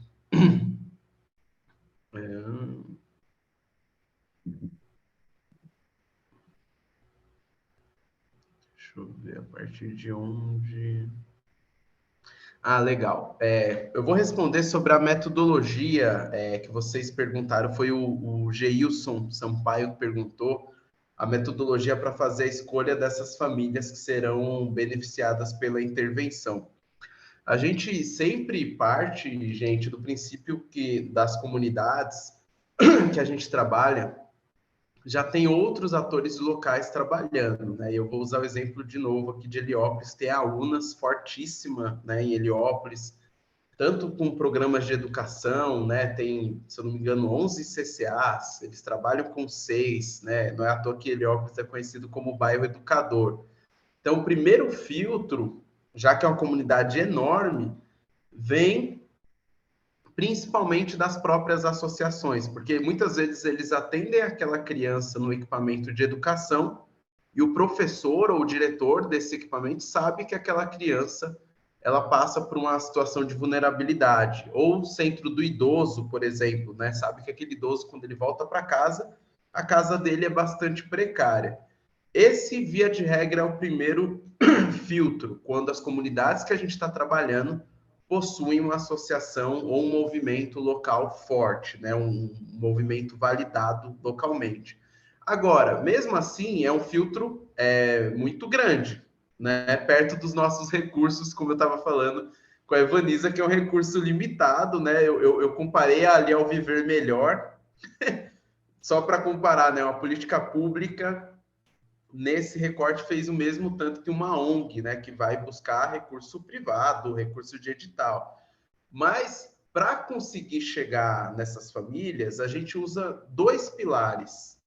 O primeiro, o pilar da vulnerabilidade social dessa família. Então, é um cadastro feito pela nossa equipe de assistência social, onde mostra se a gente prioriza mulher chefe de família, se é mãe solo, tem outra pontuação, se é uma mulher grávida, tem mais pontuação ainda, se no núcleo familiar tem pessoas em idade não produtiva, ou seja, crianças e idosos, tem uma outra pontuação, se no núcleo familiar tem alguma doença física, alguém com doença física ou cognitiva, tem mais pontuação ainda. Então, esse filtro, ele vai ranqueando essas famílias, vai pontuando as primeiras da fila para acessarem esse programa. Agora, uma coisa é o pilar da vulnerabilidade social das famílias, né? A renda é importante, eu sempre falo, putz, a maioria das famílias que a gente atendeu é até 2 salários mínimos, a gente nem chegou no 3 salários mínimos, esse é um ponto importante. Agora, 63% de Heliópolis é até 2 salários mínimos. Então, quais são os outros critérios para a família acessar esse programa? Por isso que a gente vai ranqueando. E o outro pilar é a precariedade da moradia. Via de regra, quanto mais vulnerabilizada essa família é, mais precária a casa é também. Mas pode acontecer de uma família que é muito vulnerável a casa não ser precária. Já aconteceu, tá? Eu uso o exemplo, pode ser uma família com muita vulnerabilidade social, mas a casa dela é uma casa funcional, a casa não é precária, ela não é insalubre. Então, a gente olha os dois para conseguir eleger essa família e ter essa transparência na seleção com os vizinhos, com a comunidade, né? Afinal, não é por ordem de inscrição, né? A família pode se inscrever hoje, passar 1 ano, ela não ser selecionada pelo programa e chegar uma família que o filho vai ser institucionalizado e a gente começar a obra dela amanhã. Não sei se eu consegui responder. Pode voltar, Sara, a liderar ali as perguntas. A gente aproveitou para... Tá tudo certo, eu dei uma caidinha, mas, né, somos pessoas organizadas aqui. A gente fez perguntas autogestionadas. Exatamente, Boa. autogestão até que na alta, tudo certo, nada errado. Vamos para mais uma, gente, de Severino Felisberto Filho. Ele é de São Paulo, Zona Sul. Ele pergunta assim, Evanise e Denis, essa construção coletiva braçal é fundamental para a dignidade das famílias de uma perspectiva material. Mas a construção coletiva teórica para a formação política e de consciência de classe para evitar que o nosso povo escolha seus próprios carrascos, no caso, os deputados que defendem os interesses das grandes construtoras, está muito longe da... Como fazer para atrair os moradores que dizem que não gostam de falar em política para a luta contra a ganância do capitalista, que usa o próprio Estado e que cada vez mais nos empurra para a miséria e até naturaliza essa desigualdade? Obrigada e desculpa pela pergunta longa. Rápido também, né? Mas eu achei fantástica a pergunta, porque eu acho que é o seguinte, nós entendemos, nós, né, temos o entendimento que teoria e prática se complementam, né? Elas atuam junto. Então, justamente, se eu chegar e fizer só um discurso sobre questões, né, políticas, sobre a questão mesmo das desigualdades, da nossa estruturação do como funciona a sociedade, do nosso Estado, dos privilégios, das desigualdades, talvez as pessoas vão se entediar, não vão se interessar com o valor. Agora, quando a gente faz isso no ombro a ombro, no meio do trabalho concreto, né, você tem uma outra perspectiva. Quando a pessoa entende, por exemplo, né, que na hora, né, geralmente, quando você vê as entregas de conjunto habitacional para o prefeito, governador, presidente, né, agradecer, primeiro a Deus, depois aqui o prefeito que me deu essa chave, né, a coisa mais bonita da minha vida, aquele chororô. Quando a pessoa entende que, na verdade, quem contribuiu para ele ter aquela moradia não é nenhuma autoridade, mas sim o vizinho dele, o cara que está do lado dele, o cara que é igual a ele, né? Essa concepção de mundo começa a mudar. Quando ele percebe que aquela comunidade tem capacidade, tem competência para gerir um recurso, ele começa a perguntar, então por que eu estou alijado de todo o processo de decisão? Eu tenho capacidade de decidir. Então, a gente entende que o processo autogestionário, desde o trabalho mutirante, né, até o processo de gestão, ele é extremamente educador de perceber que existem outros modos do mundo existir que não seja de forma vertical, de forma hierarquizada, que é possível uma forma horizontal de convivência, né? Eu sempre brinco, a gente faz uma brincadeira do tijolo, logo que começa com um grupo novo, né? Pega um tijolo pesadão, aqueles assim de autoportante, assim, né? E faz uma roda e pede para um passar o tijolo para outro, né? E a gente fala o seguinte, olha, quando você pega o tijolo, você tem que ter força. Mas quando você passa o tijolo, você tem que ter certeza que o outro do teu lado vai pegar. Porque se você passar e ele não pegar, vai cair no seu pé, vai cair no pé dele, vai acontecer uma tragédia aqui. Então, isso é uma construção, né, de confiança, de solidariedade, né, e de entender a importância, né, dessa nossa organização. Acho que a gente tem tentado, pelo menos, fazer isso, né, na nossa trajetória. Nossa, eu adorei o ponto do tijolo. Eu vou usar essa frase. E só complementando, assim, do lado de cá, a gente entende que todos os projetos, né, principalmente quando a gente está em comunidades, por exemplo, eu não moro em Heliópolis, eu não moro em Paraisópolis, então a gente entende que esses projetos, eles precisam ser, entre aspas, né, emancipatórios no sentido de se a gente chega falando ali, às vezes o morador está na correria dele, ele não quer falar de política, ou não está afim de debater política, mas a partir da hora que a construção do programa de melhorias habitacionais traz essas conversas, né, unir a prática com essa conversa, com essa reflexão, aí a gente tem visto, eu esqueci o nome da pessoa que perguntou, mas perdão, mas a gente tem visto que quando a gente une a prática com essa sensibilização, com essa conversa, com essa discussão, a gente tem visto grandes mudanças, né, tanto na mentalidade do morador e na postura do morador, quando ele entende que a moradia é o direito, né? Quando a gente fala de melhoria habitacional, a grande maioria acredita que não, a reforma da casa dele, ele que tem que se virar, a casa é precária, a partir do portão para dentro, ele que tem que se virar com aquilo, né? Cada um com a sua reforma, né? Eu, por exemplo, cresci a vida inteira, meu pai reformando a casa todo final de ano para receber as visitas ali no final do ano. Tem a questão estética, mas também tem principalmente a questão do direito, né? A partir da hora que as famílias entendem isso, elas conseguem lutar pelos seus direitos. A Habitat como ONG nunca vai substituir o Estado, nunca vai substituir a política pública, né? A gente é aquela sementinha, a gente é aquela faísca que está ali junto com os moradores provocando essa mudança, né? Isso que eu acho que é importante. Maravilha, gente. Eu acho que é muito sobre isso, né? O caminho é continuar. É muito sobre seguirmos. Muito obrigada, Denis. Muito obrigada, Evanisa. Tanto pelas exposições quanto pelo debate. Foi maravilhoso. Pessoal, peço que não saiam ainda, que a gente tem que falar sobre o desafio. Então, vou já aqui enganchar rapidinho. A gente teve o desafio 1, que vocês escolheram um caso, né, de conflito fundiário, ou que vocês vivenciaram, ou que aconteceu na cidade de vocês, ou que vocês viram algum tipo de notícia.